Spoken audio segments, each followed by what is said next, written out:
jah. Jah, laias laastus ma arvan ikkagi hea, et me Euroopa Liidust ära tulime, noh. Selles mõttes, et noh, et nüüd on hästi palju vabadust, vaata, saame ise otsustada, mis me tahame teha, noh. Pingevärk on ka vähem, noh. Enne oli hästi palju vaata küsimust oli õhus, vaata, et kus me paneme seda raha, et kas me läheb sinna kuskile, noh, mingi neljaralasi teed, on ju, või siis kuskil, noh, mingi sünnitusmajad, eks ole. Aga nüüd lihtsalt see, ja vaata, et kui seda Euroopa mingit raha ei ole, on ju, siis lihtsalt ei ole ka nagu mingit tülivärki, noh. Ja siis Euroopa Liidus nii palju kahtlaseid asju, noh.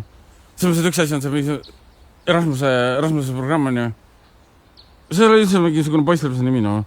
Selles mõttes, et kui see oleks mingi Eesti värk, on ju, siis see oleks nagu mingi Andruse programm, on ju, Andruse programm, noh. Selles mõttes, et saad nagu vahetusel saaks kõik minna, noh. Lihtsalt nagu võib Tartusse, eks ole. Ainus asi on võib-olla selle reisimisega, on ju, et Läti tahaks minna ilma viisata, noh. Muidu sinna ei viitsigi minna, noh.